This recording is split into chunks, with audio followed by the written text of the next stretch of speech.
Alright, apa yang boleh ni? Masuk tiba-tiba ada nampak orang komen boleh ni. Tadi saya tanya kalau boleh dengar, komen boleh. So that Ah, one of audio. hmm. Okay, so hello everyone. Selamat tengah hari. Okay, thank you pada yang sudi join kita pada tengah hari ni. So, kita dah masuk Julai kan Cik Ari kan? Ya, Cepat cepat. masa berlalu kan? Aduh. Ah, so Ah, apa dia Cik Ari? cepat masa berlalu kan. Susah Hmm, kan? Ah, cepat masa berlalu. And setiap kali masa berlalu ada je topik yang kita nak raise kan? kan. Ni masa Ah. saya kan accept ni, Allah dah Julai.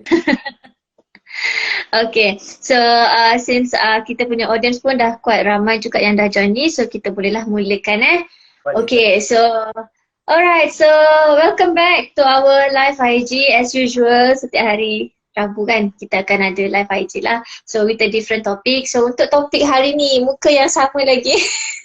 Muka yang sama setiap awal bulan. Muka I and muka Syahari lah. So kalau muka I dengan Syahari ni biasanya our live IG will be conducted usually akan ada mix dengan Malay lah. So kalau muka berdua ni je memang muka bahasa Melayu. Apa tu Syahari? Yes, correct. Yes, correct. Yeah.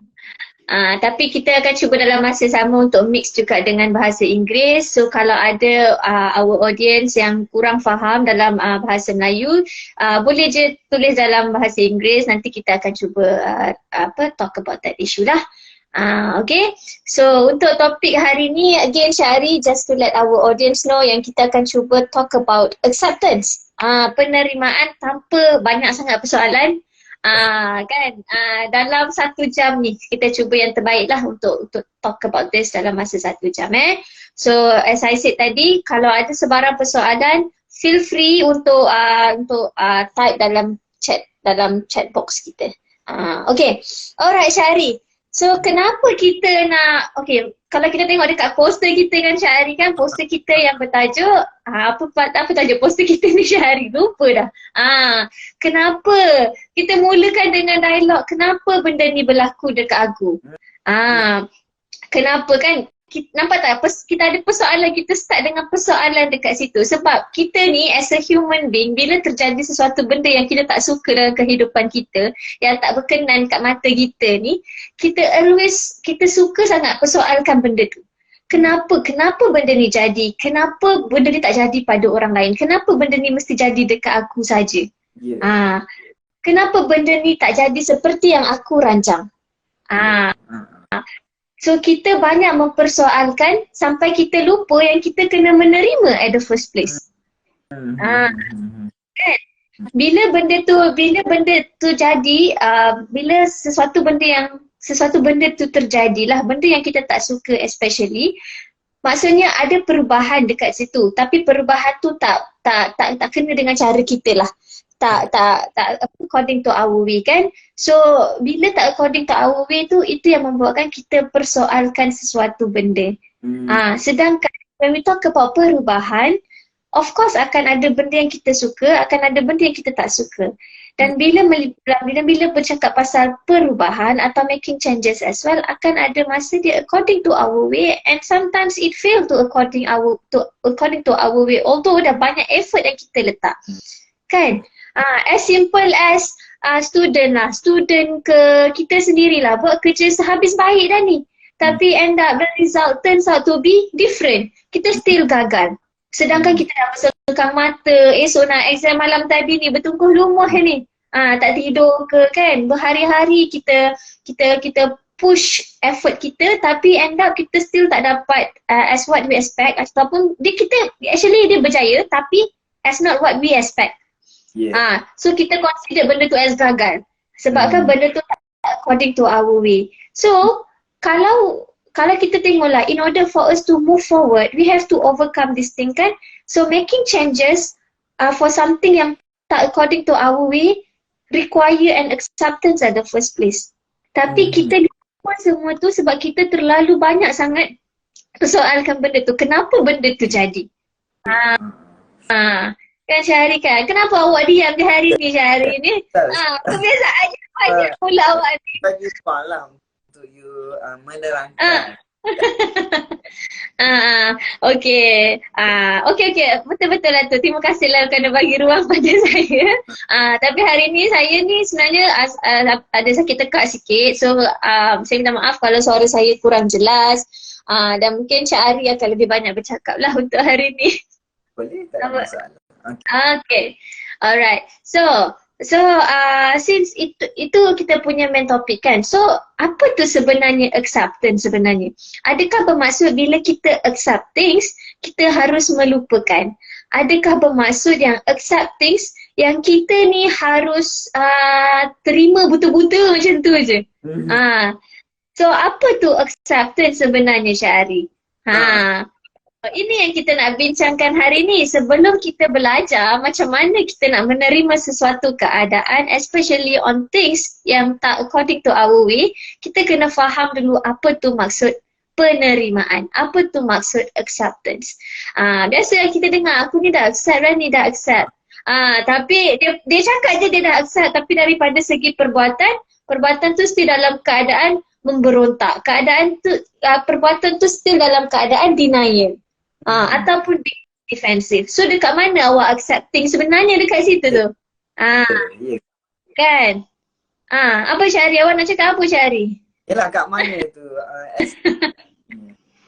Sebab it's a big topic lah sebenarnya untuk kita mungkin tak merangkumi semua punya tapi we would like to share apakah perkara-perkara yang perlu anda tahu untuk anda menerima sesuatu perkara yang berlaku pada anda tu sendiri. So goes back to definition Zira. You boleh katakan sedikit mungkin. Okay, so bila kita cakap acceptance dalam daripada segi psikologi ni lah kan. Psikologi kalau kita tengok balik dia berkaitan dengan our thinking process and also our emotions and behavior kan. Okay, so bila kita cakap acceptance dalam psikologi bermaksud kita embrace dengan our thoughts, walaupun thoughts tu something yang positif atau something yang negatif, atau our emotions tu something yang pleasant ataupun unpleasant, something yang comfortable or uncomfortable, kita accept that emotions without kita judge dia, without kita try untuk without kita judge dia whether dia adalah something yang positif atau negatif. What I'm trying to say here adalah kita accept sama ada dia pleasant ataupun tak pleasant. Contohlah kita talk about emosi kan, certain emosi yang unpleasant, I wouldn't call it as a negative lah. Sebab when we talk about negative or positive emotions, itu yang buatkan kita rasa macam aku tak nak, siapa yang nak rasa negatif, betul tak? Tapi sedangkan the nature of emotions itself is you need whether it's pleasant ataupun unpleasant, itu adalah emotion. And you need to accept the presence of whether it's pleasant ataupun unpleasant. So that's why I tak nak cakap pasal emosi ni sebagai negatif atau positif. Sebab dia stand alone, dia adalah satu emosi. So when we talk about acceptance here adalah maksudnya sama ada you suka ataupun tidak dengan emosi tu, sama ada emosi tu bagi you ketenangan ataupun tidak, sama ada keadaan tu bagi you pleasant emosi ataupun tidak, you have to terima dia. That's what acceptance mean, without judge dia. Contohnya macam saya bagi contoh first tadi kan, kalau kita gagal dalam exam contohnya. So gagal dalam exam adalah something yang memang tak best lah, betul tak? Especially kalau kita dah put effort as much as we can. So this is what kat sini maksudnya acceptance masuk. Maksudnya sama ada kita boleh terima tak? Walaupun keadaan tu tak best untuk kita dah gagal, tapi boleh tak kita train diri kita untuk terima keadaan, terima yang sebenarnya kita dah gagal. Without judging yang okay, situasi gagal ni menunjukkan yang aku ni sebenarnya seorang yang failure, aku ni sebenarnya seorang yang tak good enough, aku ni sebenarnya seorang yang tak guna. Kalau you ada this kind of judgment because of that situations, it shows that you are not accepting the situations, you are not accepting on things yang berlaku not according to your way. Itu menunjukkan that we are lacking in accepting skills. Okay. Boleh ke saya tambah? Boleh. Syahri, saya menunggu awak bercakap ni Syahri daripada tadi. So basically, acceptance ni merupakan satu proses psikologi dan satu proses emosi di peringkat yang agak tinggi. Proses tu adalah prosesnya untuk menerima proses psikologi dan emosi terhadap sesuatu yang melibatkan pengakuan atau acknowledgement terhadap suatu realiti tanpa you expect something to be different. That is acceptance. So bila berlakunya sesuatu, you acknowledge this is happened to me and then you don't expect the things happen differently. Itu adalah tahap acceptance. Bermaksud kita ada satu anggapan yang kalau benda ni jadi macam ni kan lagi okey. Kalau benda ni jadi kalau ada talks yang melibatkan kalaulah benda ni jadi macam ni aku jadi okey. Kalaulah benda ni sepatutnya jadi macam ni, benda ni sepatutnya jadi macam ni, you expect something different from the reality that is acknowledgement of the reality without having any expectation to be different lah. So that's basically maksud acceptance tu sendiri lah. Syahri, so maksudnya macam Syahri, macam apa Syahri cakap tadi lah, when you acknowledge on things that has happened kan, without any expectation yang benda ni boleh berubah kan. Kenapa bila kita cakap kita terima something, kita tak boleh ada this kind of expectations yang benda ni boleh berubah. Benda ni kita akan talk about later, masa ways to change or ways to accept things. Masa kita bila kita nak bercakap tentang cara-cara untuk menerima something, kat situ kita akan faham kenapa acceptance tu sendiri maksudnya acknowledge on things yang tak berlaku dengan cara kita without having any expectations yang benda ni akan berubah. Okay. So it's okay kita hold on that part dulu. Tapi basically untuk this first part ialah what I want to share here adalah acceptance adalah something yang kita embrace dia dengan wholeheartedly without any following question, without ada question selepas tu. Kalau kita cakap kita terima tapi kita still mempersoalkan, that's not acceptance. Itu merungut. Itu dia merupakan satu proses. Tapi kena ingat acceptance ni merupakan satu proses. Dia bukan satu solution ataupun satu benda yang mutlak ataupun fix or so it's not an absolute things, but which is you are satu peringkat ke satu peringkat untuk you capai acceptance tu sendiri.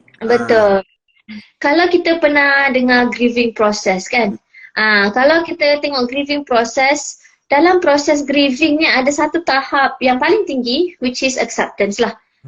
Maksudnya kita melepasi tahap grieving. Grieving ni bukan bermaksud kita kehilangan orang yang kita sayang je tau. Bukan melibatkan kematian sahaja. Grieving ni melibatkan benda-benda yang kita, benda ataupun orang yang something yang valuable pada kita. So kita akan melepasi tahap grieving bila kita ada acceptance. Kita dah mampu menerima tanpa mempersoalkan anymore. Tapi untuk melepasi tahap, untuk dah sampai ke tahap acceptance tu, masa Syahri cakap it's a long process kan. Kenapa Syahri cakap it's a long process? Sebab nak sampai ke tahap acceptance tu, you akan involve in denial dulu. Mana ada kan, kenapa you akan being in denial dulu. Benda ni tak boleh jadi macam ni kan. Lepas tu you akan ada rasa marah pada orang sekeliling, marah pada keadaan. Kenapa benda macam ni, semua salah kau. Kalau kau tak buat macam ni, benda ni tak akan jadi macam ni. Kalau semua ni bukan salah, kalau aku tak buat macam ni, mesti benda tu tak jadi macam ni. You marahkan diri sendiri, you marahkan keadaan kan. Akan ada masa juga involve, you akan bargaining. Bargaining tu maksudnya you wish things happen balik pada masa lepas. Kalaulah benda ni jadi dulu, kalaulah situasi ni you macam saya ialah you tend to have a thoughts macam kalaulah benda lepas jadi balik, you wish to have a better things in the past lah. So that's beginning kan. Lepas tu akan ada masa pula yang you akan depresif. You akan rasa sedih. So melepasi tahap-tahap ni barulah you sampai acceptance. So it's not easy for you to gain acceptance actually. Betul. Tapi acceptance is needed. Apa sebab dia? Sebab tu dia satu proses bermasa melalui proses yang uncomfortable. So that kalau dalam proses uncomfortable ni you susah untuk proses, it's make it difficult for you to sampai tahap acceptance itu sendirilah. Betul. Along the process ni akan ada perasaan-perasaan yang tak selesa, akan ada perasaan-perasaan yang tak happy, tak unpleasant emotion. So this is basic process untuk you capai tahap acceptance tu sendiri. So perasaan yang tak best tu yang kita cakap tadi lah. You being denial, you being marah, you being begini. Lepas tu you akan ada satu tahap yang you akan depressed juga. Lepas tu barulah towards the end you akan sampai to the acceptance level. So ada sebab lah kenapa individu. Betul. Ada banyak faktor. Faktor lah. Sebab macam kita cakap tadi Syahri, Syahri sebenarnya I tak dengar tau apa you cakap. Mulut you macam bercakap tapi I tak dengar. Ada masa I dengar, ada masa I tak dengar, tapi you punya mulut tengah bercakap. Tapi I tak tahu kalau our audience actually dengar apa yang you cakap sebenarnya sampai habis. Tapi from my side I tak dengar you sangat lah. Tapi bila kita cakap pasal acceptance ni, it's a long process kan, and akan ada barrier juga yang menghalang kenapa susah sangat untuk kita accepting things. Betul. So mungkin Syahri boleh share dengan our audience apa barrier Syahri yang menghalang accepting ni. Tak boleh. Sekarang ni boleh dengar ke tak saya bercakap ni? You boleh dengar Ira? I boleh dengar lah setakat ni. How about our audience? Boleh dengar ke? I hope that you can listen lah. You boleh dengar. Okay, that's good. Thank you Nalini for responding. So that basically apa faktor yang menghalang diri you daripada menerima sesuatu. So that banyak sebenarnya faktor yang menghalang individu untuk menerima sesuatu yang berlaku. Kerana apabila sesuatu berlaku dan perkara yang berlaku adalah yang tidak menyenangkan, tidak selesa, so it make it more difficult for you to accept things. Jadi antara perkara yang menghalang individu untuk menerima sesuatu yang tak selesa ni adalah bila dia melibatkan perasaan takut untuk menerima satu perubahan. Sebab itu fear of change. Fear of change ni adalah satu faktor yang kebanyakan individu mengalami. Kalau you takut kepada sesuatu perubahan berlaku dalam kehidupan you. Itu kan. Kenapa orang takut akan kematian berlaku dalam family? Kerana apabila berlakunya satu kematian, salah satunya perubahan dalam family itu akan berlaku. Sebagai contoh, dari sudut support dalam family itu sendiri. So orang dah tak ada, so macam mana nak support family. So that perubahan-perubahan ni akan berlaku. Dan bila ianya berlaku, dia melibatkan satu perasaan yang tidak selesa. So this is one of the reason why people tak boleh nak menerima sesuatu kerana takut perubahan itu memberi satu kesan yang lebih teruk kepada individu tersebut. Ni yang pertama kenapa individu susah untuk menerima sesuatu. Jadi you boleh reflect on yourself that sebenarnya tak dalam diri you takut untuk menghadapi sesuatu perubahan. So the more you feel fear, the more difficult for you to accept things. In life, especially sesuatu perkara itu perkara yang tidak selesa atau perkara yang tidak menggembirakan, perkara yang inilah not comfortable and unpleasant things happen in life. So thing happen and then it's more difficult for you to accept things. Betul.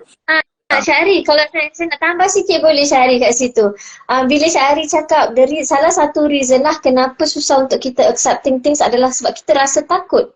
Takut akan takut berlakunya sesuatu perubahan tu kan. Kenapa jadi macam tu? Sebab kita tahu bila kita dah decide, kita dah aim untuk accepting our thoughts atau our emotions ataupun keadaan tu sendiri, bermaksud kita dah bersedia untuk commit to face the problem. So now tell me, siapa je yang rasa macam at the first place, I know I'm having a problem and I'm ready, totally ready untuk commit and face the problem. It's not an easy thing kan? So knowing that having a commitment to face the problem boleh jadi barrier untuk you I tak nak terima at the first place, but because I know when I decide to accept things, it means I need to commit dah to face the problem. Rather than avoiding it. So that's why I choose not to accept things yet. Correct. Sebabnya fear of change ni dia melibatkan masa hadapan. So masa hadapan secara automatik kita tahu yang masa hadapan ni adalah uncertain.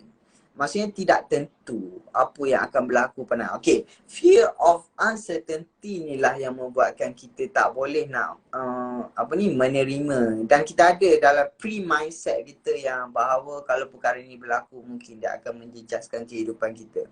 So that's why when we have this pre-mindset in our mind that related to the future things, and yang ni lah antara barrier yang menghalang diri you untuk menerima sesuatu perkara yang tidak selesa dan juga tidak pleasant lah to you. Itu yang pertama. So another reason why someone difficult untuk menerima sesuatu apabila terdapatnya emotional attachment yang tinggi dalam kepada sesuatu lah. Sebagai contoh, kebiasaannya emotional attachment ni berlaku kepada satu perhubungan lah. So when you are in a emotional attachment you terlalu attached dengan you punya partner without having any boundaries with your partner, yang ni juga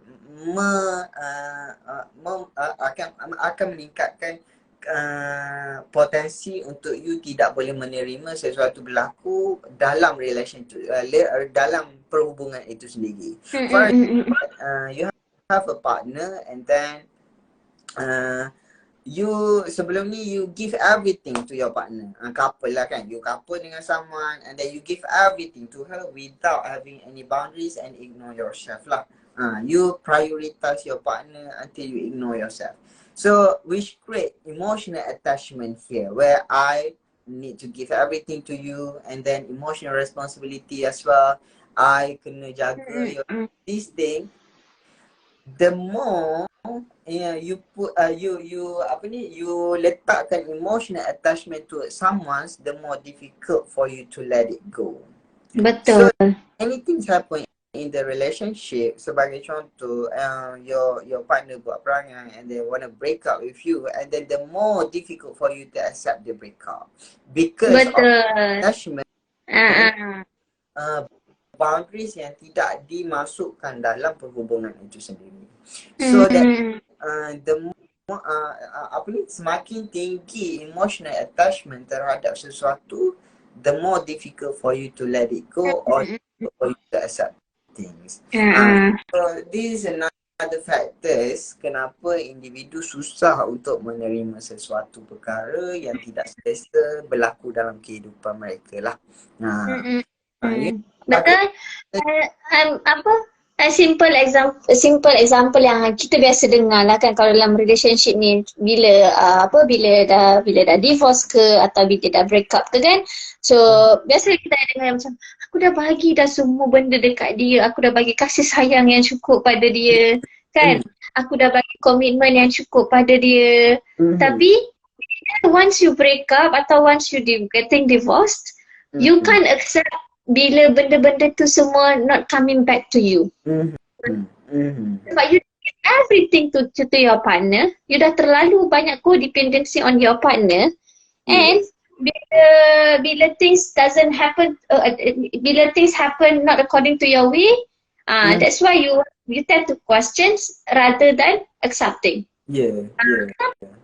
Buat macam ni dekat aku dah bagi kau semua benda dekat dia, apa lagi yang tak cukup? Macam tu kan? Betul. Yeah. Tu another factors lah yang menghalang. Dan seterusnya adalah apabila sesuatu perkara berlaku tu, you tak betul-betul faham dan you lack of information tentang sesuatu perkara tu. You hanya ada informasi yang sangat sedikit, and then you put a judgment towards the information that you have. Yang itulah yang menyusahkan untuk you menerima suatu perkara. Sebagai contoh, kalau related to political issues, kita macam political issues that happen in our country, right? So that kita hanya mendapat maklumat daripada social media sahaja. So that maklumat ini tidak merangkumi semua aspek dalam politik itu sendiri. Dan apabila maklumat ini tidak lengkap, so that we have a lot of questions of why, kenapa ini berlaku dekat negara kita, kenapa politik kenapa buat macam ni. So this lack of information that yang kita ada dan kita tak tahu membuatkan susah untuk kita menerima sesuatu perkara yang berlaku yang dia tidak menyenangkan kita lah. So basically apabila kita mempunyai maklumat yang kurang tentang sesuatu perkara, yang itulah yang sebenarnya menjadi salah satu faktor mengapa you susah untuk menerima sesuatu perkara itu berlaku. And sebagai contoh, another example lagi, punca kematian kan. Orang yang mempunyai reason kenapa orang itu mati lebih senang untuk you terima daripada you tak tahu kenapa dia meninggal. Sebagai contoh, orang meninggal disebabkan oleh penyakit-penyakit tertentu. Okay, you dah tahu dan doktor pun dah buat analisis, doktor bagi tahu yang dia meninggal disebabkan this thing. It's clear.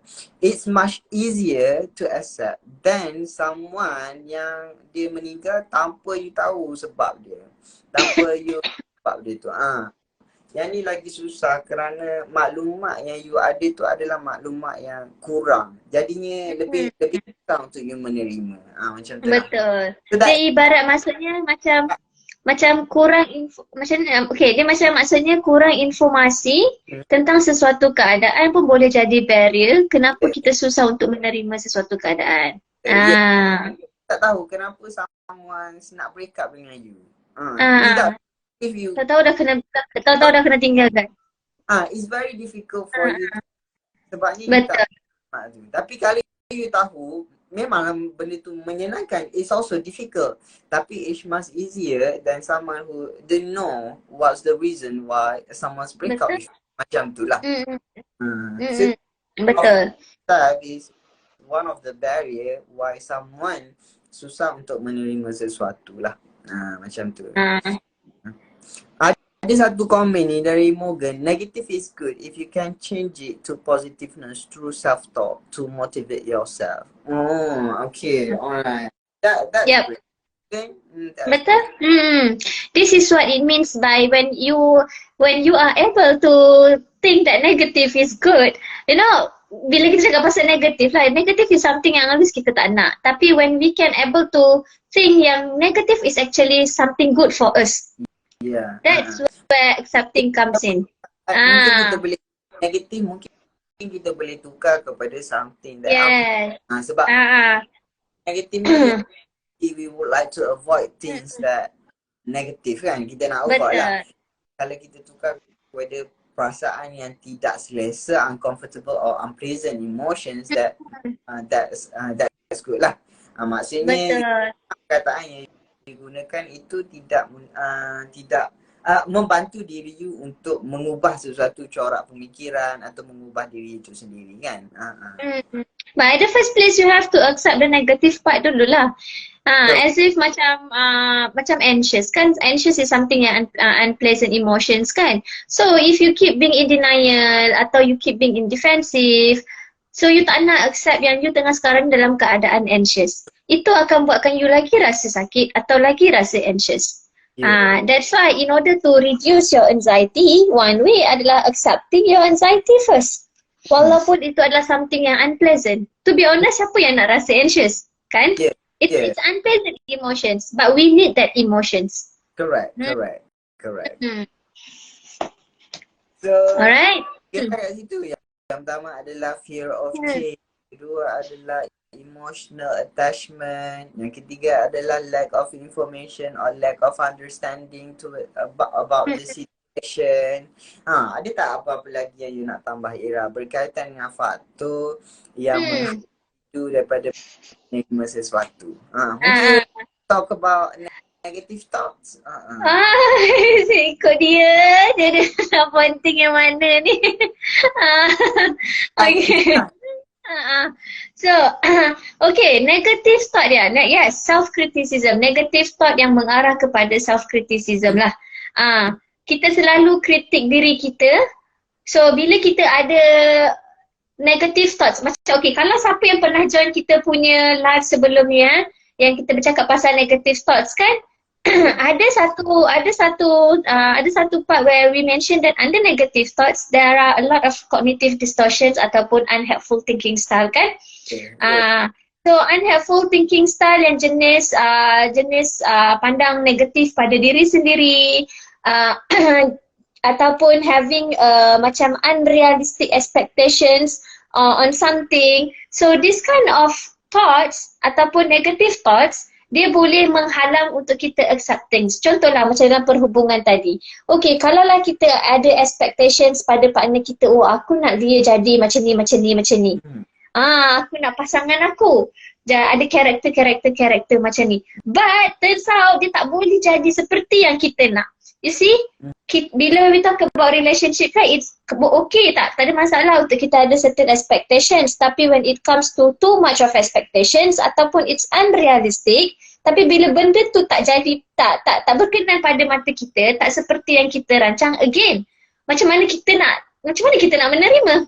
Kalau kita having this unrealistic expectations ataupun too much expectations on other people, it's not to ourselves, on other people. So having this kind of negative thoughts ataupun unrealistic expectations boleh jadi penghalang untuk kita accepting as well. Lepas tu satu lagi yang saya biasalah cakap pasal benda ni adalah salah satu lagi yang menghalang pada acceptance adalah bila kita rasa kita boleh kawal semua benda. Kita rasa kita boleh kawal result. Contohlah macam result exam tadi kita dah put effort banyak, aku rasa aku boleh dapat A ni. Kita rasa kita boleh kawal result tu. Sebab kita dah put effort yang banyak. Tapi kita lupa yang actually there are things yang within and also beyond our control. So bila kita rasa kita boleh kawal semua benda, tapi bila benda tak jadi seperti yang kita rancang, again, dia akan menghalang, menjadikan kita susah untuk menerima sesuatu, dan kat situlah kita akan rasa frust dengan diri kita sendiri, kita akan rasa tertekan, kita akan rasa anxious, kita akan, lepas tu jadilah dia punya cycle akan keep repeating the same over and over again. Kita akan rasa kita yang tak good enough. So you see benda tu takkan berkesudahan pun. Kan? So ini bila cakap pasal benda ni kan Cik Ari kan, mungkin kita dah boleh move pada our next part ke you ada anything else to talk about? Kita boleh terus pada ke arah penerimaan itu sendiri. There's one question that related to penerimaan. I think from Nadia Rusalini, how to deal with younger generation. Sometimes this generation susah nak menerima teguran. They tend to become stressed, Ira. Okay. Questions ni. Sekarang ni cuma my thoughts tentang soalan ni lah, how to deal with younger generation. Sometimes this generation sana menerima teguran and they tend to become stressed. So sekarang ni your concern is how you want to deal with younger generation, or your concern is macam mana diorang nak handle diorang punya stress. Yang mana satu I nak tahu sebenarnya. It's about you, ataupun you tengah bertanya on behalf of diorang. So I nak tahu dekat situ. Mungkin Nadia Rusali ni boleh clarify a bit about your questions tu? Ke Syahri faham soalan dia? Ke I yang tak berapa nak faham ni? Apa yang I faham lah daripada soalan ni, mungkin macam mana Puan Nadia tu sendiri nak deal dengan yang generation, how to deal with them lah basically. Sebab so basically on behalf of Puan Nadia lah ni. Adanya yang I faham macam mana nak deal dengan younger generation lah. Ada urut-urut persepsi bahawa mereka ni dari sudut mudah stres dan susah untuk menerima tegurannya itu sendiri.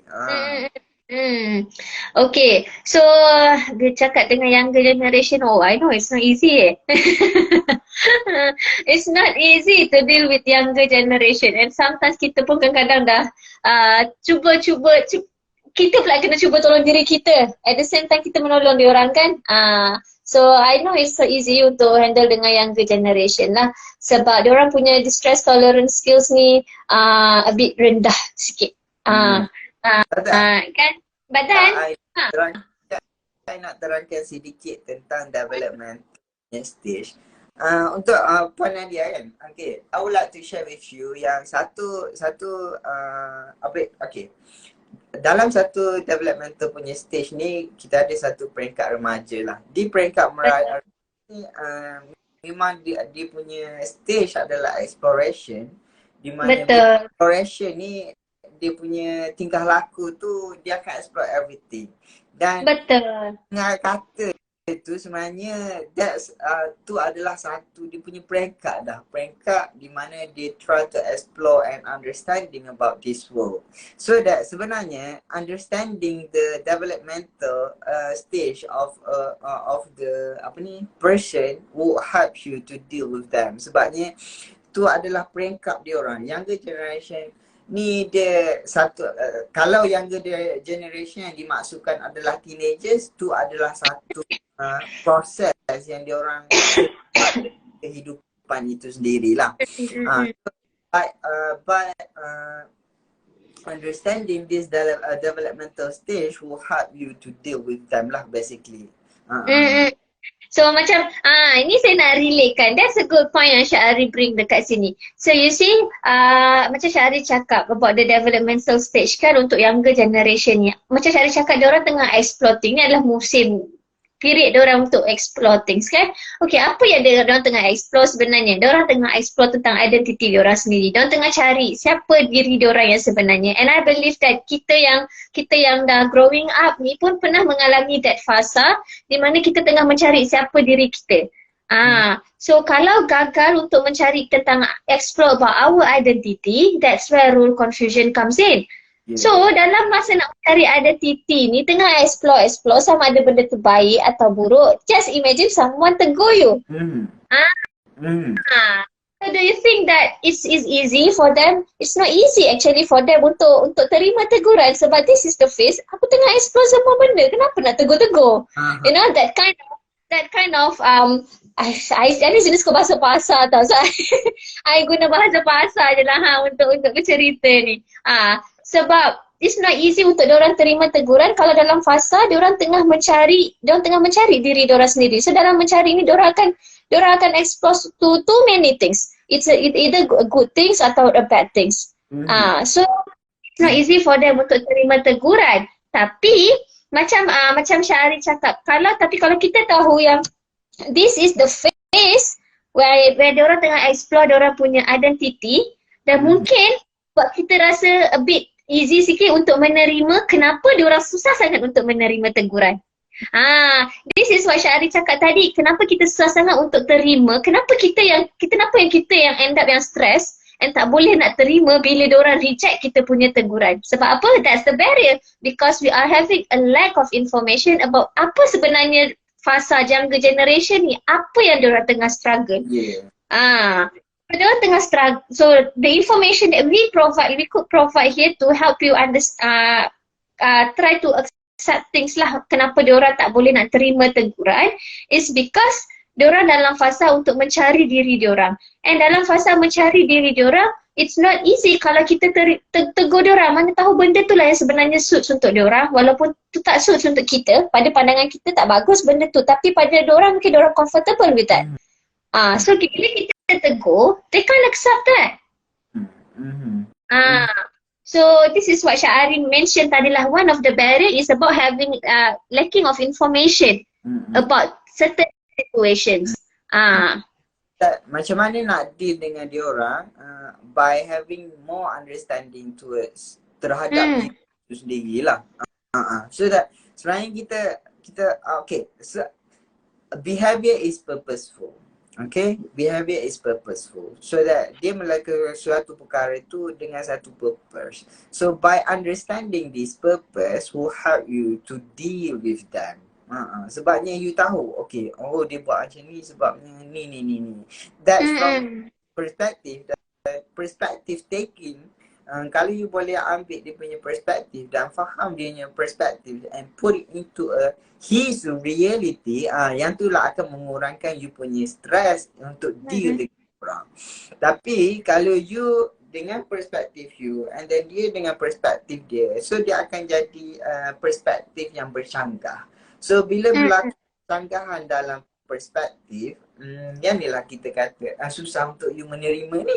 Sebab another barriers adalah bila berlakunya ketidaksefahaman terhadap tu perkara itu berlaku. Kenapa tak berlakunya kesefahaman? Sebabnya lack of information tentang sesuatu perkara itu sendiri dan understanding towards situation tu bukan di peringkat yang sama, bukan at the similar level.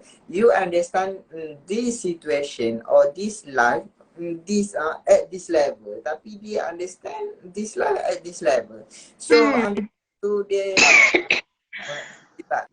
membuat rasa stres untuk dia berkaitan sebabnya understanding towards generation itself tu berbeza. Betul. So what Syahari trying to say here is developing an empathy feelings as well. Cuba put our position at their places lah. Maksudnya sekarang kita dah growing up kan, and just imagine kita punya keadaan masa kita dalam fasa diorang.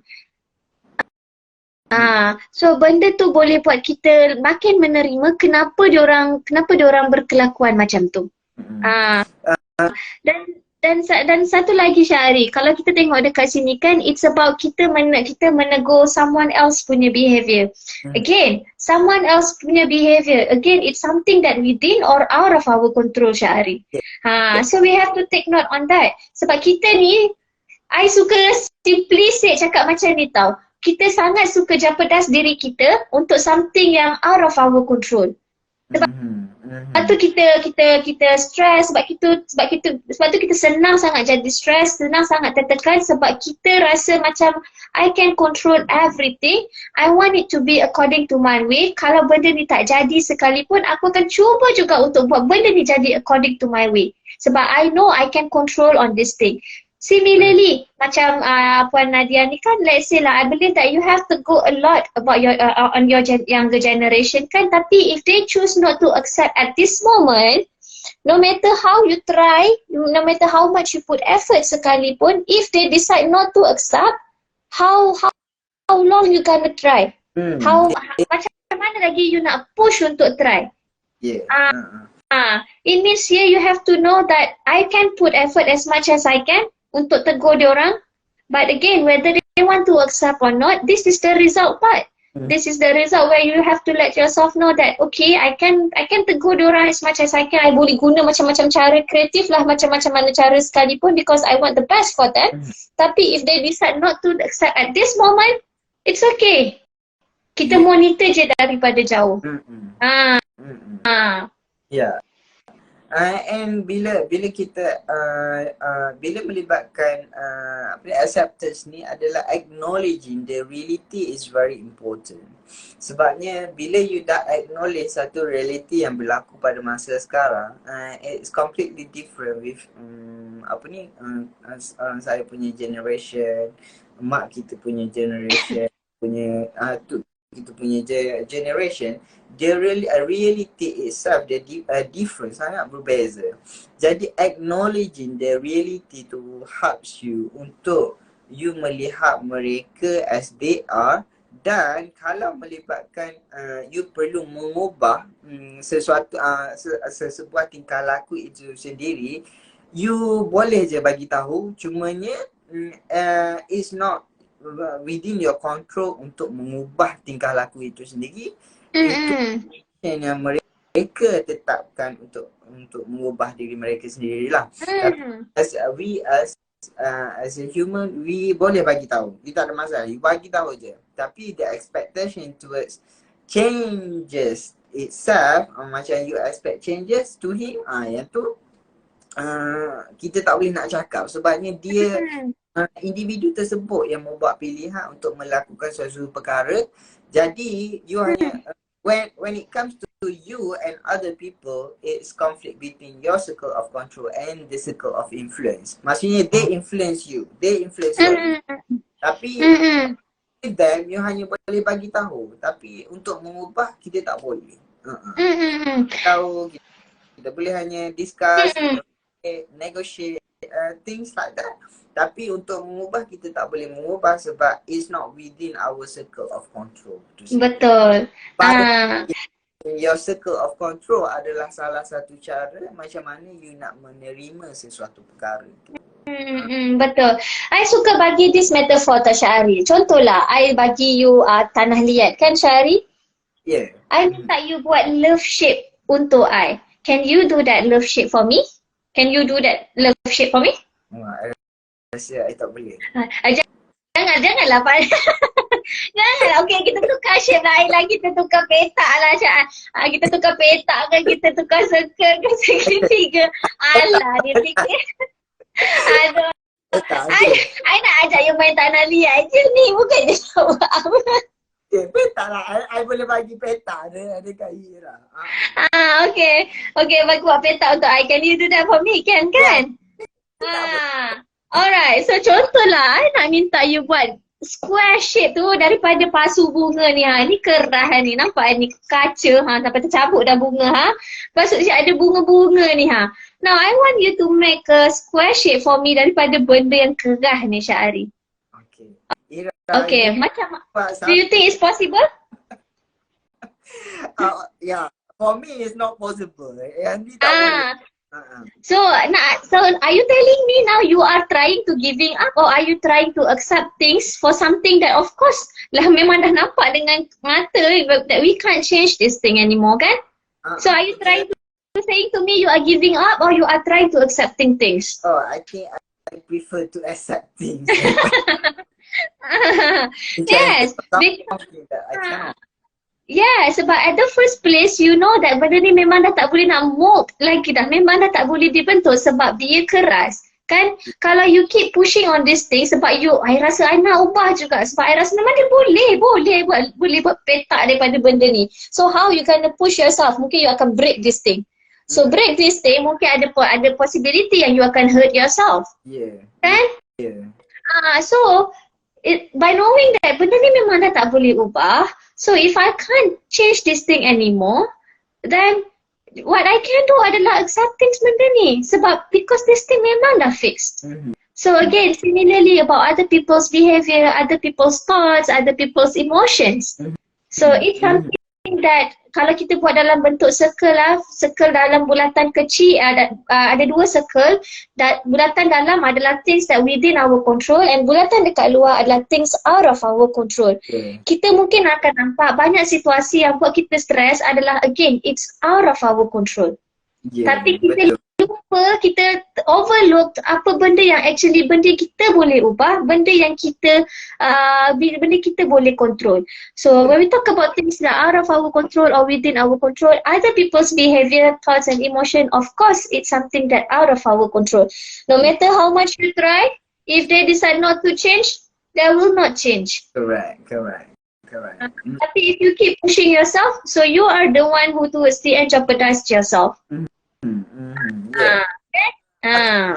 What Ira, apa yang I faham daripada Ira explanation just now, by understanding the circle of control itself, so that you boleh menerima sesuatu perkara. Sebagai contoh, I bagi tahu.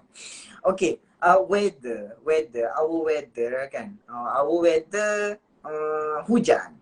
Diri you tak suka hujan.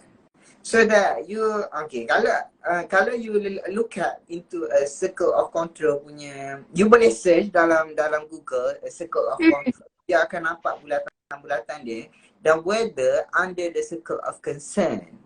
Something that you cannot control and you cannot control. So that if it's under concern, kalau you try to solve the problem, yang ni lah yang akan membuatkan you tak boleh nak accept dan juga tambah lagi stres. Sebabnya untuk mengubah sesuatu that out of your control. Macam tu. So that bila out of your control, problem ni bukan under problem solving. Problem ni ada problem acceptance. Maksudnya you accept lah walaupun ianya problem bagi you. You accept the problem instead of you nak cari solution kepada problem itu sendiri. Sebab apa? Betul. Sebab out of our, it's out of your control. Macam so that you master yourself to understand what's within your control, what's not within your, what's out of your control. Betul.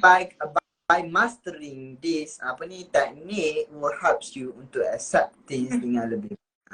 Betul. Bila kita dapat identify what are the things that within or beyond our control kan, always let ourselves in a mindful state. Yes. Mindful state maksudnya always let ourselves being in present. Kita punya kehidupan ni ada 3 different timeline kan, Syahri, past, present and future. So when we talk about mindfulness, salah satu untuk train diri kita untuk accept things adalah mindfulness. So maksudnya allow ourselves mindfully and bodily in present. Bukan bodily saja in present, tapi your mind dah sampai ke future atau your mind masih stuck in the past. So both side daripada top sampai ke bawah must be in present. So this is where kita emphasize on having a deep breathing, kan? Relax yourself, relax your muscles semua. And tell yourself, is this something that out or within my control? So if knowing that something that out of control, then if you keep pushing yourself, it just make you feel lagi sakit lah. And I suka this statement tau. Pain semua orang akan rasa sakit, pain semua orang akan rasa, tapi suffering kita yang pilih. Pain can turn into suffering if you choose to let it happen. Tapi you tak boleh lari daripada pain. So bila you accepting things, bukan bermaksud yang you tak akan rasa bukan bermaksud bila you accept things you have to forget everything, you have to maafkan everything. No, it's not about that, yeah. So accept things mean you allow the rasa painful, tapi you are not allowing it to turn into suffering. You want to reflect on keadaan you sekarang lah, siapa yang join our last session, all the way, all things yang happen in your life, are you choose to leave it in a painful saja atau you dah turn it into suffering because you can't accept things at the first place. Kan? Alright Syahri, lagi Syahri. Last point mungkin sebelum kita tamatkan kita punya live sharing hari ni. Dia acceptance dia sangat melibatkan embrace imperfection. Bermaksud embrace imperfection. Kita our mind have a tendency untuk melihat suatu perkara ni smooth, cantik dan selesa dan perfect kind of thing. Macam tu lah. So, Awak cantik molek lah ni. macam tu kita sentiasa menganggap bahawa alangkah indahnya hidup. Alangkah indahnya.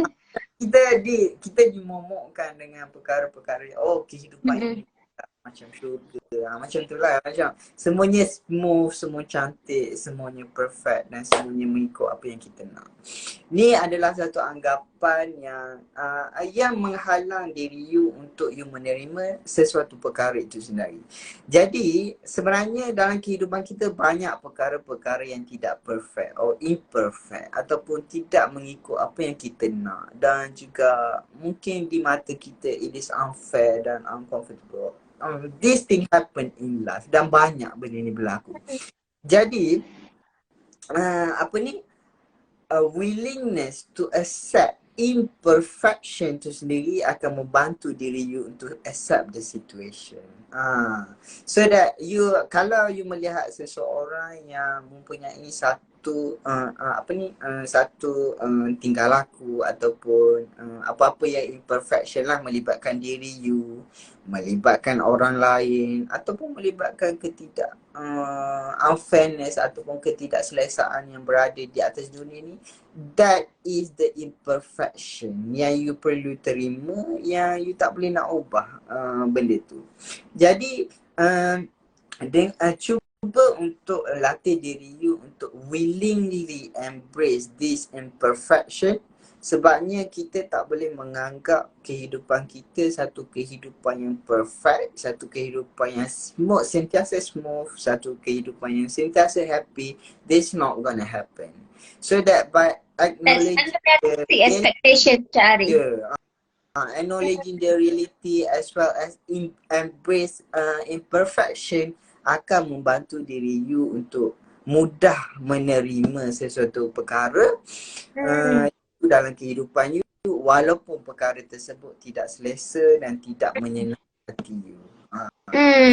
Dan bila kita cakap pasal imperfection ni kan, so embrace with imperfection. So when we talk about imperfection ni, our mind selalunya lebih ke arah kepada I should ataupun it should be this way.